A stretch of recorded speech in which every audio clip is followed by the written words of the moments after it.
Hello अस्सलाम वालेकुम, my name is Shahid Khan. Master की सीरीज में आज हमारा लेक्चर 8 है। पिछले लेक्चर में हमने सीएसएस शुरू की थी, आज उसे ही कंटिन्यू करेंगे। तो सबसे पहले हम अपना फोल्डर ओपन करते हैं। यहाँ पे हमने सीएसएस ओपन किया, यहाँ पे लेक्चर 8 है, इसे अपने वीएस कोड के अंदर ओपन कर लेते हैं। वीएस कोड के अंदर ओपन करने के बाद इसी तरह बुलेट प्लेट अपना लिखते हैं। लिखा, उसके बाद मैंने क्या किया, अपनी अभी इस सीएसएस के लेक्चर में पहले शुरू में हम ये देखते हैं कि हम अपनी स्टाइल शीट को किस तरह लिंक कर सकते हैं। तो वो मैंने एचटीएमएल के अंदर भी आपको बताया था, दोबारा रिवाइज करा देता हूँ। अब हमारा जो है सीएसएस के जो स्टाइल हैं वो 3 तरीके से अप्लाई हो सकते हैं। एक इंटरनल, दूसरा एक इनलाइन, दूसरा इंटरनल, तीसरा एक्सटर्नल। इनलाइन क्या होता है कि अगर मैं यहाँ पे पैराग्राफ लिखता हूँ कोई भी, और यहाँ पे 10 वर्ड्स का पैराग्राफ लिख लिया, इसको अगर इंटरनल स्टाइल देना हो तो क्या करूंगा, स्टाइल एट्रीब्यूट दूंगा एक। उसमें मैंने क्या किया, स्टाइल एट्रीब्यूट देने के बाद मैं इसे इंटरनल स्टाइलिंग देना दूंगा। तो इस केस में मैंने कलर रेड दे दिया। इसको सेव करने के बाद इसे लाइव सर्वर ओपन किया यहाँ से, तो ये देखिए मेरा ये रेड कलर में आ गया। अब दूसरा कौन सा तरीका है, ये कौन सी था इंटरनल स्टाइलिंग का तरीका। दूसरा तरीका ये है कि एक्सटर्नल इंटरनल, ये था इनलाइन, सॉरी ये इनलाइन था। दूसरा क्या है, इंटरनल। इंटरनल के लिए क्या करते हैं, हम स्टाइल लिखते हैं। स्टाइल लिखने के बाद जिसको भी स्टाइल देना हो, जिस एलिमेंट को भी है, जिस क्लास को भी, यहाँ पे मैंने दोबारा पैराग्राफ लिखा। पैराग्राफ लिखने के बाद इसे आप शॉर्टकट भी यूज कर सकते हैं, सिंपल यहाँ पे डॉट, बल्कि वो यहाँ पे पी लिखा, शॉर्टकट वो डिव आ जाएगा अगर यूज किया। यहाँ पे मैंने क्या किया कि लिखने के बाद यहाँ पे क्लास लिखा।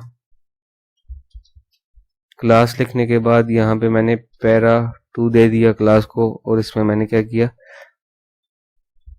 10 वर्ड्स का दोबारा पैरा ले लिया। इसको अगर मैंने स्टाइल करना तो मैं क्या करूंगा, यहाँ पे स्टाइल पे आऊंगा और इस क्लास का नाम डॉट डाल के इस क्लास का नाम आगे ये लिख के, अगर मैं इसको colour green, background colour pink दे देता हूँ, ठीक है। तो अब कौन सा आएगा ये देखें, यहाँ पे इसको रिफ्रेश करते हैं, देखते हैं स्टाइल हमारा क्यों नहीं आया। ये डॉट पैरा 2 है, हमने पैरा पे अप्लाई किया, ठीक है, पैरा 2 है। तो अब सेव करेंगे, अब यकीनन आ गया होगा, हाँ ये आ गया, ठीक है। ये हमारा दूसरा क्या, कौन सा तरीका हो गया, इंटरनल। अब तीसरा क्या, एक्सटर्नल। एक्सटर्नल आओ अभी पिछली क्लास में भी यूज किया, दोबारा यूज कर लेते हैं, सिंपल है। पैरा 2 लिखा, इसको भी यहाँ पे कलर रेड, बैकग्राउंड पर्पल दे देते हैं, ठीक है। पर्पल देने के बाद से सेव किया, तो अब ये लिंक नहीं होगी, ठीक है, इस वजह से स्टाइलिंग अप्लाई नहीं होगी। लिंक, इधर एक और भी एक प्रॉब्लम आएगी, वो आप अभी देखेंगे। ये आया, ये लिंक हुई, लिंक करने के बाद से सेव किया, ओपन किया, ये देखिए स्टाइल अप्लाई नहीं हुआ। क्यों नहीं हुआ, क्योंकि इसी पैरा क्लास पे यहाँ पे भी स्टाइल अप्लाई हुआ है। तो ऑर्डर वाइज नीचे कौन है, ब्राउजर किस तरह रीड करता है डॉक्यूमेंट को, यहाँ ऊपर से रीड करना शुरू करता है, ठीक है। तो अभी जैसे ही ये यहाँ तक पहुंचेगा स्टाइल शीट तक, ये स्टाइल शीट पे जाएगा, ये देखेगा ठीक है जी कलर रेड है, इसने रीड कर लिया। जब नीचे आएगा थोड़ा सा और, ये देखेगा पैरा 2 पे दोबारा कलर अप्लाई हुए हैं, तो वो अपडेट कर देगा, पिछले वाले कलर को इस कलर से अपडेट कर देगा। तो ये देखें फिर इसका कलर आएगा, ठीक है। तो इसको अगर चाहते हैं कि यानी कि ये चीज ओवर इसकी प्रायोरिटी कम हो, तो मैं क्या करूंगा, लिंक को उठा के नीचे कर दूंगा। अब लिंक को जैसे ही मैं नीचे कर जाऊंगा, मैं सेव करूंगा तो क्या होगा, बाय वाली स्टाइल शीट अप्लाई हो जानी चाहिए, अभी अप्लाई नहीं है। तो मैं देखता हूँ क्यों नहीं, दोबारा सेव किया, इसको सेव करने के बाद दोबारा इसको ओपन किया, कि अब अप्लाई क्यों नहीं हो रही, दोबारा देखते हैं। सॉरी, यहाँ पे हमने ये गलती की हुई थी कि डॉट नहीं लगाया था, डॉट लगाया, सेव किया। सेव करने के बाद इससे दोबारा ओपन करते हैं लाइव सर्वर, यहाँ पे ओपन हुए, देखें ये वाला अप्लाई हो गया। इसे मैं जैसे ही ऊपर करता जाऊंगा तो क्या होगा, ओवरराइड हो जाएगा। ये नीचे आया, ये देखें, ठीक है। ये सिंपल जो ऊपर से नीचे नीचे की तरफ होता है उसकी प्रायोरिटी ज्यादा होती है, ठीक है। पहले अगर ये रीड किया इसने, तो इसने यानी कि कलर की वैल्यू रेड रख ली, जैसे ही नीचे आएगा कलर की वैल्यू ग्रीन देखेगा, इसी क्लास पे अप्लाई हुआ है, तो कलर की वैल्यू ग्रीन कर लेगा। ये हमने क्या किया, तीनों देख लिया कि किस तरह स्टाइल अप्लाई होते हैं, सीएसएस किस तरह अप्लाई होती है। अब नेक्स्ट चलते हैं कि मैंने आपको कमेंट्स देख लेते हैं। कमेंट्स क्या होते हैं कि यानी कि कोई भी लाइन कमेंट करने के लिए सीएसएस के अंदर कमेंट किस तरह होते हैं कि सबसे पहले ये फॉरवर्ड स्लैश लिखी, उसके बाद स्टार का साइन डाला, और कुछ भी बीच में कमेंट करना हो यहाँ पे लिखा समथिंग, जो भी करना हो, फिर स्टार डाला, फिर फॉरवर्ड स्लैश डाला, ये मेरा क्या हो गया, कमेंट हो गया, ठीक है। यहाँ पे जो भी चीज आएगी वो ब्राउजर रीड नहीं करेगा, ठीक है। ये कमेंट हो गया, कमेंट भी देख लिया। अब हम नेक्स्ट जाते हैं। कमेंट के बाद कलर्स मैंने आपको HTML के अंदर बता दी थी, सिंपल कलर किस तरह यूज करते हैं, RGB में, एक्स में और HSL में, तीनों तरीके से बता दिया। अब बैकग्राउंड देखेंगे CSS के अंदर बैकग्राउंड किस तरह लगाते हैं। बैकग्राउंड लगाने के लिए एक प्रॉपर्टी यूज होती है बैकग्राउंड। अब ये प्रॉपर्टी क्या करती है, ये प्रॉपर्टी क्या करती है कि यहाँ पे लिखा हुआ है कि ये प्रॉपर्टी जो बैकग्राउंड प्रॉपर्टी है वो यूज होती है add background effect of the 4 elements. किसी भी एलिमेंट पे कोई भी बैकग्राउंड इफेक्ट अप्लाई करना हो तो वो ये वाली प्रॉपर्टी यूज होती है, बैकग्राउंड वाली। तो इसमें इसने 4-5 प्रॉपर्टीज दी हुई, 6 कलर है, इमेज किया है, रिपीट किया, अटैचमेंट किया, पोजीशन किया, ठीक है। इसको शॉर्ट एंड तरीके से भी लिख सकते हैं, ये भी हम आगे प्रैक्टिकल देखेंगे। तो आगे चलते हैं कि CSS कलर पहले देखते हैं। बैकग्राउंड कलर अभी तक हम लगाते आ रहे हैं, ठीक है। बैकग्राउंड कलर जो अभी आपने यूज किया सिंपल, ये देखें बैकग्राउंड कलर। बैकग्राउंड में कलर देना हो तो क्या करते हैं, बैकग्राउंड कलर प्रॉपर्टी यूज करते हैं। तो इसको मैं स्टाइल शीट को नीचे कर देता हूँ पहले, बल्कि ये देखें यहाँ पे बैकग्राउंड कलर अप्लाई हुआ है और पिंक लिखा हुआ है, ठीक है। इसको चेंज करके आप कुछ भी लिख सकते हैं। तो ये मेरा क्या हो गया, ये बैकग्राउंड। बैकग्राउंड को कलर देना हो तो कौन सी यूज करता हूँ, बैकग्राउंड कलर प्रॉपर्टी यूज करता हूँ, ठीक है। इसमें कलर की नेम भी आ सकता है, हेक्स वैल्यू भी आ सकती है कलर की, और RGB वैल्यू भी आ सकती है। आगे मैंने आपको बताया था ये पिछले लेक्चर में, ठीक है। अदर एलिमेंट्स, अब उसने दूसरे एलिमेंट्स पे भी simple background property background colour दिया हुआ है। तो ये अभी हमने सारा देख लिया। अब ओपेसिटी और ट्रांसपेरेंसी के हिसाब से वो देख रहे हैं। अब यहाँ पे इस चीज को समझाने के लिए मैं आपको क्या करता हूँ, यहाँ पे एक डिव बनाई, यहाँ पे नीचे आया, नीचे आने के लिए मैं यहाँ पे नीचे आया। यहाँ पे मैंने क्या किया, एक शॉर्टकट इस से भी हम, बल्कि शॉर्टकट बाद में देखेंगे, पहले एक डिव बनाई। डिव में मैंने क्या किया कि एक पैराग्राफ एलिमेंट ले लिया, ठीक है। पैराग्राफ में मैंने अपना नाम लिख लिया और यहाँ पे मैंने क्लास दे दी। क्लास में इसको दे देता हूँ कि my name class they the. My name class देने के बाद मैंने क्या किया, इसको कॉपी किया, यहाँ एक्सटर्नल पे आया और डॉट लिख के माय नेम लिखा। माय नेम लिखने के बाद मैंने क्या किया कि इस पे बैकग्राउंड कलर मैं दे देता हूँ, बैकग्राउंड कलर ग्रीन दे देता हूँ, ग्रीन, ठीक है। ग्रीन देने के बाद मैंने इसे ओपन किया, अभी देखिए बैकग्राउंड कलर ग्रीन आ गया। अब वो कहता है कि अगर मैं इसको ओपेसिटी देता हूँ, ओपेसिटी एक प्रॉपर्टी है, ओपेसिटी इसकी वैल्यू का 0 से लेके 1 तक इसकी वैल्यू होती है, ठीक है। 0 से लेके 1 तक आप दे सकते हैं। तो मैं अगर इसको ओपेसिटी मैं इसको देता हूँ 0.5 देता हूँ। तो कंट्रोल सेव करने के बाद इसे मैंने ओपन किया, यहाँ पे ये देखें। अब ये ट्रांसपेरेंट ओपेसिटी क्या करती है कि यानी कि ट्रांसपेरेंसी कम कर देती है। अब ये देखें ट्रांसपेरेंसी इसने बैकग्राउंड की मैंने डिव पे अप्लाई की थी, ये मैंने ओपेसिटी किस पे अप्लाई की थी, डिव पे। और डिव का चाइल्ड क्या है, P, यानी कि डिव के अंदर P है, तो P डिव का क्या हुआ, चाइल्ड हुआ। तो अब देखें कि डिव पे भी ये ट्रांसपेरेंसी अप्लाई होगी है और उसके चाइल्ड पे भी अप्लाई होगी है। ये देखें मेरे नेम पे भी अप्लाई होगी, यानी कि पैराग्राफ पे भी पैराग्राफ भी ट्रांसपेरेंट हो गया और डिव भी ट्रांसपेरेंट हो गया। यानी कि अगर मैं ये ओपेसिटी प्रॉपर्टी अगर मैं डिव पे अप्लाई करता हूँ, ये डिव और उसका चाइल्ड P सिर्फ डिव पे अप्लाई करता हूँ, डिव माय नेम क्लास किस पे लगी हुई है, डिव पे लगी हुई है। तो अगर मैं माय नेम क्लास पे मैं ओपेसिटी प्रॉपर्टी अप्लाई करता हूँ तो सिर्फ डिव भी ट्रांसपेरेंट होनी चाहिए ना, नाम तो नहीं होना चाहिए। लेकिन इस केस में क्या हुआ, मेरा नेम भी ट्रांसपेरेंट हो गया, यानी कि डिव और उसका चाइल्ड दोनों क्या हो गए, ट्रांसपेरेंट हो गए। तो जैसे जैसे मैं इसे 1 की तरफ लेके ज्यादा जाऊंगा, तो ये 0.7 करता हूं, तो ये देखें थोड़ा कम ट्रांसपेरेंट हो गया। यानी कि नीचे जाता जाएगा तो ये ज्यादा ट्रांसपेरेंट होता जाएगा, ऊपर आता जाएगा तो ये कम होता जाएगा। यानी कि 0 से लेके 1 तक आप वैल्यू लिख सकते हैं, ठीक है। ये देखें और नीचे लेके जाते हैं, 0.1 करते हैं तो देखना और ज्यादा ट्रांसपेरेंट हो जाएगा। ये देखें और ज्यादा हो गया। अब इसकी वैल्यू 0 से लेके 1 तक है, 1 करेंगे तो ये ट्रांसपेरेंसी इसकी खत्म हो जाएगी, ठीक है। यहाँ पे आया, ये देखें, ठीक है। अब यहाँ पे वापस जाता हूँ तो मैं आपको बता रहा था, यहाँ पे ये मैं चाहता हूँ कि यार मेरा बैकग्राउंड जो है वो मेरा सिर्फ ट्रांसपेरेंट हो, यानी कि ओपेसिटी उसकी कम हो। मेरे जो एलिमेंट है, चाइल्ड एलिमेंट है, जो मेरा नेम है, उसकी ट्रांसपेरेंसी कम ना हो, यानी कि उसके वो नजर आए उसको। फिर मैं ये काम करने के लिए मैं क्या करूंगा, एक और प्रॉपर्टी यूज होती है बल्कि मैं उसमें ये ओपेसिटी यूज नहीं करूंगा। और उसके अंदर मैंने आपको सीएसएस के अंदर बताया, सीएसएस के अंदर मैंने आपको बताया था कि एक प्रॉपर्टी RGBA, ठीक है। सॉरी सीएसएस के अंदर नहीं, HTML के अंदर ये बताया था आपको। HTML कलर्स वाली वीडियो में मैंने आपको ये बताया था। तो ये मैं किस तरह लिखूंगा, मैं इसको लिखने के लिए क्या करता हूँ, सबसे पहले यहाँ पे कलर लिखा, ओ सॉरी यहाँ पे मैं आया बैकग्राउंड कलर लिखा, बैकग्राउंड कलर में मैंने क्या किया RGBA। ये बेसिकली RGBA क्या है, RGB क्या है, RGB 3 कलर मिलके कलर बनाता है, ठीक है, रेड ग्रीन ब्लू। उसमें 3 कलर्स की वैल्यू आ जाती है, यहाँ पे 3 कलर्स की वैल्यू आ जाएंगी। और ए जब लगेगा तो ये क्या करता है, अल्फा चैनल है, ये इसको ट्रांसपेरेंट करने में हेल्प करता है हमारी। अब मैं वैल्यू दूंगा, ठीक है। सबसे पहले जो वैल्यू आएगी वो रेड की आएगी, रेड की वैल्यू आएगी 0 आ गई। और ग्रीन की वैल्यू आ गई, ये ग्रीन की वैल्यू आ गई 128। और उसके बाद तीसरा कौन सा, बी क्या, ब्लू। अब ब्लू की वैल्यू दोबारा आ गई, ठीक है। यानी कि ये कलर कितना होना चाहिए, ये कितना होना चाहिए, ये कितना होना चाहिए, देखिए ग्रीन कलर आ गया। अब मैं आगे बता रहा हूँ कि ये कितना ट्रांसपेरेंट होना चाहिए कलर, यानी कि इसकी बैकग्राउंड कितनी ओपेसिटी होनी चाहिए, ट्रांसपेरेंट कितनी, ट्रांसपेरेंसी में इसको कितनी दूंगा, 30% दूंगा। 30% देने के लिए 0.3 कर लूंगा, 0.3 का मतलब है 30%, ठीक है। यानी कि इसकी मैंने आपको बताया ना कि कहाँ से शुरू होती है, 0.1, 0 से लेके 1 तक वैल्यू जाती है, ठीक है। तो इसमें आप 0 का मतलब है फुली ट्रांसपेरेंट, 1 का मतलब है नॉट ट्रांसपेरेंट। अगर ट्रांसपेरेंसी खत्म करनी है तो 1 लगा देंगे, तो अगर ट्रांसपेरेंसी लानी हो तो फिर वो पीछे की तरफ आते जाएंगे, 0 की तरफ। सेव किया तो अब देखना मेरा वो प्रॉब्लम सोल्व हो जाएगा। यहाँ पे ये देखिए मेरा जो नेम है वो ट्रांसपेरेंट नहीं हुआ, जबकि मेरा जो बैकग्राउंड है वो ट्रांसपेरेंट हो गया, ठीक है।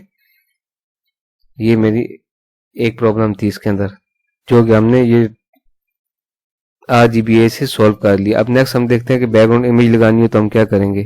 किसी भी एलिमेंट की बैकग्राउंड इमेज लगानी हो तो हम बैकग्राउंड इमेज नाम की प्रॉपर्टी यूज करते हैं। तो यहाँ पे आया मैं इस डिव पे, ये इसी डिव पे मैंने क्या किया, बैकग्राउंड लगाना चाह रहा हूँ तो मैं बैकग्राउंड के साथ लगाऊंगा। इसको मैं कमेंट कर देता हूँ, कंट्रोल और फॉरवर्ड, बल्कि मैं स्क्रीन कास्ट मोड ओपन कर लेता हूँ ताकि आपको शॉर्टकट नजर आए। तो यहाँ पे आया, तो मैंने अगर कमेंट करना है तो मैं कंट्रोल फॉरवर्ड स्लैश दबाऊंगा, ठीक है। तो ये मेरा कमेंट हो जाएगा, शॉर्टकट है, ठीक है। अब मैंने क्या करना है कि बैकग्राउंड इमेज लगानी है। बैकग्राउंड इमेज लगाने के लिए मैं बैकग्राउंड इमेज नाम की प्रॉपर्टी यूज करूंगा। इसके अंदर एक URL आएगा इमेज का, ठीक है। जो भी इमेज लगानी है उसका URL आएगा। यहाँ पे वही मैं करूंगा कि इमेज लगाने के लिए मैं unsplash.com पे गया, unsplash मैं फ्री कॉपीराइट इमेज उठाऊंगा वहां से जाके। यहाँ पे नेचर को कोई भी कैटेगरी, यहाँ पे मैंने सबसे पहले ये इमेज देखते हैं, इसका ड्रेस कॉपी किया, डाउनलोड करके भी आप रख सकते हैं, ड्रेस कॉपी करके। यहाँ पे मैं आया, ये दिया डबल कोर्स, ये मैंने पेस्ट किया, कंट्रोल S करके इसे मैंने ओपन किया। ओपन करने के बाद यहाँ पे देखिए इमेज आ गई, लेकिन अब इसका हाइट और विड्थ छोटी है तो इस वजह से इमेज सही नजर नहीं आई। तो मैं इसकी हाइट और विड्थ 300 पिक्सल और 300 पिक्सल विड्थ, और साथ में इसको बॉर्डर भी दे दूंगा ताकि आपको समझ आती रहे। ये 300 पिक्सल, और इसको मैं एक बॉर्डर भी यहाँ देता हूँ, बॉर्डर 1 पिक्सल सॉलिड रेड दे देते हैं ताकि, ठीक है। सेव करने के बाद इसे ओपन किए, देखिए मेरी इमेज आ गई। अब आप देख रहे होंगे कि इमेज जो है वो फिट नहीं आई, यानी कि इमेज यहाँ पे फिट नहीं आ रही, यानी कि कंप्लीट शो नहीं हो रही। तो उसको ये काम करने के लिए एक और प्रॉपर्टी यूज होती है, वो प्रॉपर्टी का नेम है बैकग्राउंड साइज। क्या प्रॉपर्टी का नेम है, बैकग्राउंड साइज। बैकग्राउंड साइज नाम की प्रॉपर्टी यूज होती है। इसके अंदर ऑटो आता है, कंटेन आता है और कवर आता है। पहले ऑटो डाल के देखते हैं क्या होता है। ऑटो डाल के से ओपन किया, ठीक है, तो ये बाय डिफॉल्ट ऑटो ही होती है, ठीक है। तो कोई फर्क आपको नजर नहीं आया।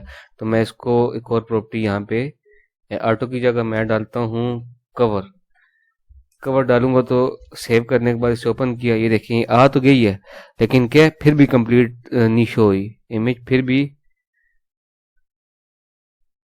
बल्कि कंप्लीट शो हो गया। बाज़ औक़ात ये होता है कि ये कंप्लीट शो नहीं होती, तो उसके लिए भी फिर एक और भी होती है, तीसरी एक और है कंटेन। ये देखिए कंटेन भी आ गया, ये कंटेन। अब कंटेन क्या करती है कि जो इसकी हाइट और कवर क्या करती है कि कवर बेसिकली हो तो फिट जाती है, लेकिन मसला ये होता है कि उसकी वो जो पिक्सल्स रेशो होती है वो अक्सर ख़राब कर देती है इमेज की। तो उसके लिए एक और आती है कंटेन। कंटेन प्रॉपर्टी है, वो कंटेन लगाते हैं तो क्या करता है, अपनी ओरिजिनल जो रेशियो है वो वहीं रखती है, लेकिन इमेज को फिट कर देती है, यानी कि इमेज को ले आती है। लेकिन अभी आप देख रहे होंगे उसने जितनी इमेज थी उसको इस विड्थ और हाइट के हिसाब से छोटी किया प्रोपोर्शन में, और इससे जैसे प्रोपोर्शन में छोटी होती जाती है तो ये फिर इतनी इमेज बनती है, तो फिर ये ऐसा जो है फालतू हो जाता है, तो इधर से वो दोबारा इमेज को रिपीट कर देती है। रिपीटेशन बंद करने के लिए मैं जनाब अली यहाँ पे लिख दूंगा बैकग्राउंड रिपीट नॉन बैकग्राउंड। एक और प्रॉपर्टी आती है रिपीटेशन बंद करने के लिए, background repeat no repeat. No repeat ये क्या करती है, मेरी रिपीटेशन बंद कर देती है। ऐसे ओपन किया, ये देखें अब जितनी प्रोपोर्शन में उससे हाइट और विड्थ मिलनी थी उसने ली, और वो उस डेप्थ के मुताबिक सेट कर लिया उसने आपने। लेकिन फिर भी क्या हुआ कि ये इसने एरिया पूरा कवर नहीं किया। इसको सेट करने के बहुत सारे तरीके हैं, वो आगे हम पढ़ेंगे, ठीक है। तो फिर आज मैं इसको क्या करता हूँ, यहाँ पे कवर कर देता हूँ, कवर, ठीक है। ये देख, अब आपको कितने मैंने समझाई प्रॉपर्टीज। एक मैंने बैकग्राउंड साइज समझाई, ठीक है। बैकग्राउंड साइज क्या करती है, एक बार इसको कमेंट किया, इसे ओपन किया, ये देखें जब भी हम इमेज लगाते हैं वो अपनी ओरिजिनल प्रोपोर्शन के हिसाब से उस जगह पे आ जाती है। तो फर्ज कीजिए कि इसका ओरिजिनल प्रोपोर्शन है, फर्ज कीजिए कि इसका ओरिजिनल प्रोपोर्शन है वो इमेज का यहाँ से लेके यहाँ तक है, ठीक है। ओरिजिनल प्रोपोर्शन इसका ही है, फर्ज कीजिए ये इसका ओरिजिनल प्रोपोर्शन है। लेकिन क्या होगा कि जो मैंने डिव दी थी उसका साइज कितना था, यहाँ तक था, तो वो उधर तक डिस्प्ले हो जाएगी, और जो बाकी होगी वो क्या होगी, वो डिस्प्ले नहीं होगी, यानी कि जो इधर सारी इमेज होगी वो डिस्प्ले नहीं होगी, ठीक है। तो बैकग्राउंड कवर ये काम करता है कि इन वो क्या करता है, बैकग्राउंड कवर जैसे मैं लेके आता जाऊंगा ना बैकग्राउंड साइज कवर, तो वो क्या करेगा, वो क्या करेगा, इमेज को समेट के उस जितना यानी कि इस डिब्बे के अंदर आ सकती है उस डिब्बे के अंदर ले आएगा, बस यानी कि उस डिब के अंदर ले आएगा सारी इमेज को। तो ये बैकग्राउंड साइज की प्रॉपर्टी है। बैकग्राउंड साइज भी आपको समझ आ गई, बॉर्डर तो आपको आती है, ठीक है। उसके बाद बैकग्राउंड रिपीट भी आपको पता चल गया। अगर मैं ये ना लगाता तो इमेज क्या होती है, रिपीट होती बार बार। तो रिपीट किस केस में होती है कि मैं यहाँ पे कंटेन कर देता, तो कंटेन यहाँ पे लगाया और ये देखें बार बार रिपीट हो रही है। तो मैंने इसको मैं समझाने के लिए आपको एक और जगह पे लगाता हूँ एक और इमेज। ये बॉडी है, बॉडी पे मैं एक और इमेज लगाता हूँ, उसको दोबारा वो वहाँ पे आपको ये सही समझ आएगी। बॉडी की मैंने ये बैकग्राउंड इमेज यहाँ से कॉपी कर ली, ठीक है। बल्कि यहाँ पे लिख लेता हूँ बैकग्राउंड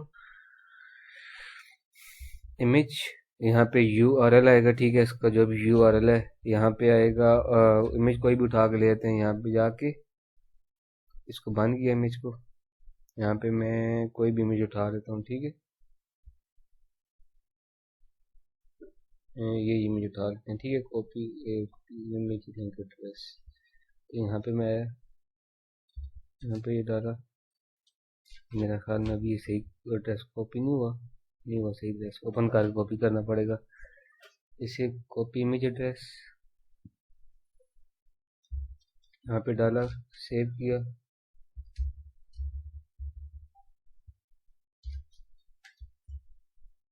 यहाँ पे आया। अब ये देखें आपको ये सही समझ आ रही है कि मैं इसको भी 1 मिनट के लिए कमेंट कर देता हूँ, ठीक है। ओपन किया, अब ये देखें आपको समझ आ रही है कि इसका बॉर्डर भी मैं 1 मिनट हटाता हूँ, यानी कि इस डेट पे मैंने क्या किया, ये सारी प्रॉपर्टीज एक बार लगाई देता हूँ 2 मिनट के लिए। यहाँ पे आया ये बॉडी लगाई, ठीक है। अब इसे ओपन किया यहाँ पे ब्राउजर पे, तो ये देखें ये एक इमेज पूरी आई और दूसरी क्या रिपीट हो रही है साथ। तो अगर मैं इसकी रिपीटेशन बंद करना चाहूँ तो मैं क्या करूँगा, तो मैंने अभी आपको एक प्रॉपर्टी बताई है बैकग्राउंड रिपीट, एक प्रॉपर्टी है, उसकी वैल्यू मैं नो रिपीट कर दूंगा। नो रिपीट करने से क्या होगा, ये मेरी रिपीटेशन बंद हो जाएगी। ये देखें अब एक ही दफ़ा आई है, अब आ तो गई है लेकिन फिर कंप्लीट नहीं आ रही, पूरी कंप्लीट, यानी कि कंप्लीट देखें ये साथ क्वेश्चन भी नज़र आ रहा है और यहाँ पे कुछ भी नज़र नहीं आ रहा। तो कंप्लीट करने के लिए मैं क्या करूँगा, बैकग्राउंड साइज के नाम से प्रॉपर्टी है, ठीक है। बैकग्राउंड साइज और भी है, एक दो प्रॉपर्टी और भी है, नेक्स्ट देखेंगे आगे। तो बैकग्राउंड साइज है, तो मैं इसको कवर कर दूंगा, कवर करके मैं सेव करूंगा और ये देखें ये कंप्लीट आ गई। लेकिन फिर भी आप देख रहे हैं कि ये इमेज पूरी नज़र नहीं आ रही, ठीक है। तो फिर इसको कवर की जगह हम करते हैं कंटेन से क्या होगा कि इमेज पूरी आ जाएगी यहाँ पे देखें। लेकिन उसकी क्या है, हाइट और विड्थ छोटी आने शुरू हो गई है उस ओरिजिनल इमेज की जो हाइट और विड्थ है। तो अच्छा आप एक और चीज़ भी कर सकते हैं, यहाँ पे इमेज को सेट करने की डिफरेंट मेथड है। अभी सबर मैं आपको और बताता हूँ कि अभी मैं जो कवर यूज किया था, कवर में क्या होता था कि इमेज कवर पूरी कवर कर लेती बैकग्राउंड को। कवर करने के बाद देखें, कवर करने के बाद लेकिन इमेज फिर भी पूरी नहीं आती थी, तो इसके डिफरेंट मेथड है। यानी कि इमेज को पूरा लेके आने के लिए मैं क्या करूँगा, पोजीशन इसकी मैं इसकी पोजीशन में कर दूंगा सेंटर, तो ये इमेज थोड़ी सेंटर में यानी कि हो जाएगी। इमेज को सेंटर किया, आपको भी डिफरेंस शो नहीं हो, डिफरेंस यानी कि नजर नहीं आएगा। सेंटर करने के बाद जैसे मैं हाइट देता जाऊंगा ना, हाइट एक ही मेथड आप याद रखिएगा कि यानी कि बाज़ वक़्त हम एरिया में सेट करते हैं, तो इसके लिए हम ये मेथड यूज़ करते हैं। जैसे 500 पिक्सल करता जाऊंगा ना, अब देखिएगा आप इसकी जैसी हाइट छोटी होती जाएगी। अभी भी ये शो नहीं हुआ, तो मैं देखता हूँ कि क्यों नहीं शो हुआ ये।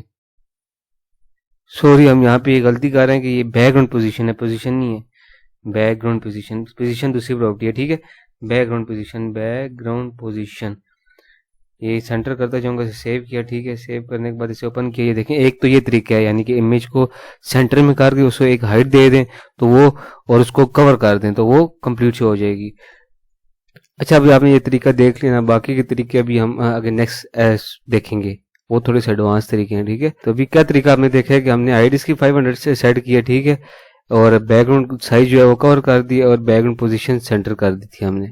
तो इस तरीके से हमारी इमेज फिल हो गई है। अच्छा, आपको अगर समझ नहीं आई, मैं आपको ये दोबारा रिपीट कर देता हूँ। बैकग्राउंड इमेज जब भी लगानी है, बैकग्राउंड इमेज की प्रॉपर्टी यूज होती है और उसके अंदर यूआरएल इमेज का डाल जाता है। इमेज चाहे फोल्डर के अंदर हो चाहे कहीं हो, तो क्या होती है, देखें अब एक उल्लू की इमेज थी तो ये बार बार रिपीट हो गया। क्या हुआ, इमेज का साइज छोटा था जिसकी वजह से एक्स और वाई एक्सेस दोनों पे रिपीट हो गई है। तो अगर मैं इसकी रिपीटेशन बंद करना चाहूँ तो मैं क्या करूँगी, बैकग्राउंड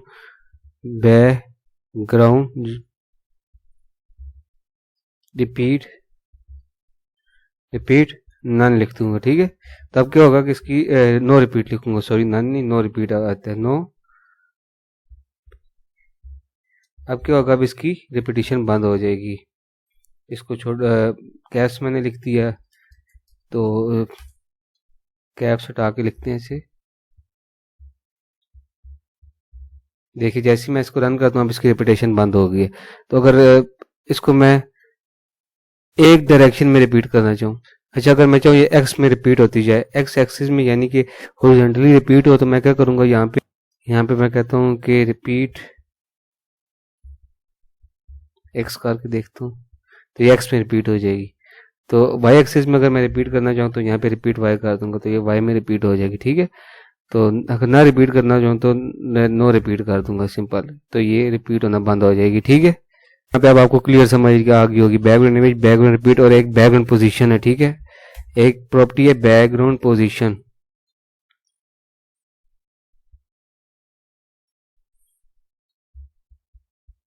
बैकग्राउंड पोजीशन में क्या होता है, जो पोजीशन इमेज को देना चाहें तो वो हम यहाँ पे डालते हैं। यहाँ पे मैं कौन सी पोजीशन देना चाहता हूँ, अभी क्या है, टॉप पे और लेफ्ट पे। मैं चाहता हूँ कि टॉप और राइट पे चली जाए इमेज, तो मैं क्या करूँगा, टॉप पे हो और कहाँ पे जाए, राइट पे चली जाए। टॉप और राइट पे इमेज चली जाए। तो मैं जैसे ही इसे रन करूंगा, ये देखिए टॉप और राइट पे आ गई। अब मैं चाहता हूँ टॉप और राइट पे, बॉटम और राइट पे चली जाए। बॉटम और राइट पे चली जाए तो क्या होगा, बॉटम और राइट पे चली जाएगी ये इमेज। अच्छा, अभी आप देख रहे होंगे कि ये मैंने इमेज जैसी बॉटम राइट की तो ये राइट वाली साइड यहाँ पे आनी चाहिए थी, लेकिन ये तो ऊपर चली गई। तो यानी कि ये, अब इसको ठीक करने का क्या तरीका है, इसको ठीक करने का तरीका ये है कि मैं एक और बैकग्राउंड की एक और प्रॉपर्टी आती है बैकग्राउंड अटैचमेंट। यानी कि बैकग्राउंड के साथ इमेज किस तरह अटैच हो, यानी बैकग्राउंड की अटैचमेंट इमेज के साथ किस तरह होनी चाहिए। बैकग्राउंड अटैचमेंट मैं इसे फिक्स करता जाऊंगा, यानी कि ये इमेज बैकग्राउंड के साथ फिक्स होनी चाहिए। तो क्या हो जाएगी, ये फिक्स्ड, ये देखिए फिक्स्ड होकर ये अपनी जगह पे आ जाएगी। अब यहाँ पे आप जो मर्जी पोजीशन सेट करें, सेंटर भी कर सकते हैं, जो मर्जी पोजीशन सेट करें वो उस जगह उस पोजीशन पे ये चली जाएगी इमेज, ठीक है। ये सेंटर पे आ गई। अच्छा, अब आपने कौन कौन सी देख ली है, बैकग्राउंड इमेज देख ली, रिपीट देख ली, पोजीशन देख ली, अटैचमेंट देख ली, ठीक है। तो अभी आपने बैकग्राउंड इमेज की प्रॉपर्टीज देख ली हैं। अच्छा, यहाँ पे आते हैं, मैंने आपको अभी बैकग्राउंड जो अटैचमेंट की प्रॉपर्टी बताई है ना, एक फिक्स बताई है, यानी कि वो बैकग्राउंड के साथ फिक्स हो जाती है। अगर मैं उसको यहाँ पे देखें, यहाँ पे मैंने आपको फिक्स वाली बताई थी, यानी कि फिक्स एक और चीज़ भी करती है। अगर आपका बैकग्राउंड का हम क्या करें कि टेक्स्ट बढ़ा दें, तो बैकग्राउंड की इमेज ये देखें अब फिक्स हुई हुई है, यानी कि अब फिक्स्ड हो गया ना अपने बैकग्राउंड के साथ इमेज। इस इमेज का अपने बैकग्राउंड के साथ क्या ताल्लुक है, ये बैकग्राउंड के साथ फिक्स हुई हुई है। तो अगर आप पेज का साइज भी बढ़ जाए तो स्क्रॉल बार आ जाएगी, लेकिन वो इमेज क्या होगी, अपनी जगह फिक्स होगी। ठीक है, और देखिए इमेज अपनी जगह फिक्स है, हट नहीं रही। अगर मैं इसको स्क्रॉल कर देता हूँ तो ये स्क्रॉल भी होगी, ये देखिए, अब ये देखिए स्क्रॉल हो रही है। तो ये चीज़ याद रखनी है आपने, बैकग्राउंड अटैचमेंट। ये जब हम नैप बार बनाते हैं ना, तो ये इसके साथ हम बाज़ औक़ात ये चीज़ यूज़ करते हैं, फिक्स कर देते हैं नैप बार को अपने टॉप पे, तो वो क्या होती है कि टॉप पे फिक्स हुई रहती है। ठीक है, और बाज़ औक़ात हम स्क्रॉल पे रखते हैं, यानी कि जो बाय डिफ़ॉल्ट होती है स्क्रॉल, इसकी प्रॉपर्टी।